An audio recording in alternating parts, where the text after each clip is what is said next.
Hello and welcome to your favourite channel Braino solution. देखो बच्चों, आज हम करेंगे एक्सरसाइज 1.4 से क्वेश्चन नंबर 1। क्या है? You just have to classify the following as rational और इरैशनल। ठीक है, बस यही बताना है। तो देखो फर्स्ट केस में यहाँ पे तुम्हारे पास नंबर क्या है बेटा? नंबर है तुम्हारे पास 2 माइनस रूट 5। 2 क्या होता है? ये एक रैशनल नंबर है। ठीक है, जो भी नंबर p अपॉन q के फॉर्म में हो और दोनों इंटीजर्स हो तो ये क्या हो जाएगा? वो तुम्हारा रैशनल होता है। यहाँ पर 2 क्या है बेटा? 2 को तुम 2/1 लिख सकती हो। कोई भी इंटीजर जो होता है जैसे 2, 3, 4, 5 जो भी नंबर्स है ये तुम्हारे क्या है? रैशनल नंबर्स है। तो बड़ा आसान है कि 2 क्या है? तुम्हारा रैशनल नंबर। ठीक है, ये 2 हो गया तुम्हारा रैशनल।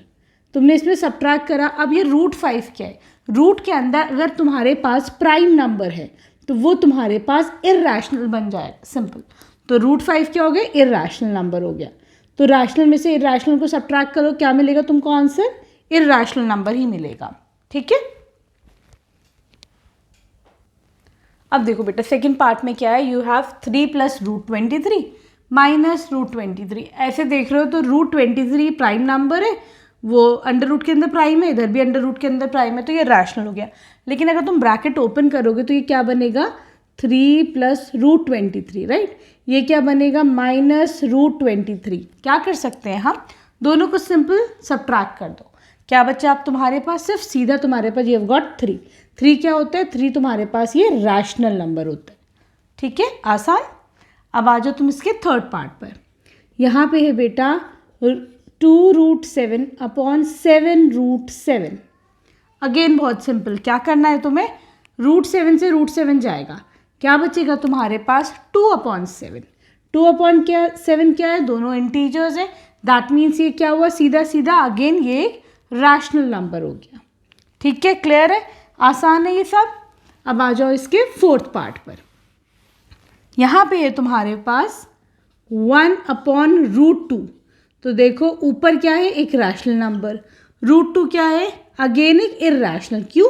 क्योंकि तुम्हारे पास रूट के अंदर एक प्राइम नंबर है। ठीक है, तो रैशनल अपॉन इरैशनल, जहां पर भी इरैशनल लग गया अब वो पूरा क्या हो जाएगा बेटा? ये पूरा हो जाएगा तुम्हारा इरैशनल। ठीक है, आसान। फिफ्थ पार्ट में यू हैव 2 इंटू पाई। 2 पाई। पाई क्या होता है बेटा? पाई है तुम्हारा इरैशनल। 2 क्या है तुम्हारा? रैशनल। जब भी इरैशनल कहीं भी लगेगा, प्लस में, माइनस में, डिवीजन में, मल्टीप्लिकेशन में, पूरा आंसर क्या कर देगा? ये तुम्हारा इरैशनल बना देगा। ठीक है, तो again this is a example of irrational number. ठीक है, अब आ जाओ इसकी क्वेश्चन नंबर 2 पर। एक और चीज देखो बच्चों, इसको देखने के कुछ बच्चे ये कहेंगे कि पाई की वैल्यू जो है वो क्या होती है? 22/7 होती है। ठीक है, लेकिन बेटा पाई की वैल्यू अगर तुम इसको डिवाइड करोगे तो क्या आती है? 2 इंटू पाई क्या होता है? 3.143 और आगे सो ऑन। ठीक है, क्लियर है? तो ये क्या है बेटा? एक तो ये नंबर तुम्हारा नॉन टर्मिनेटिंग है। ठीक है, इरैशनल नंबर्स यही तो होते हैं, नॉन टर्मिनेटिंग और नॉन रिकरिंग, मतलब ये रिपीट भी नहीं हो रहा है। ठीक है, ना तो ये रिपीट हो रहा है ना ही ये टर्मिनेट खत्म हो रहा है। इसीलिए 3.14 जो पाई की वैल्यू है वो तुम्हारा इरैशनल होता है। आई होप आप सबको क्लियर हो गया होगा। ठीक है, अब चलो क्वेश्चन नंबर 2 पर।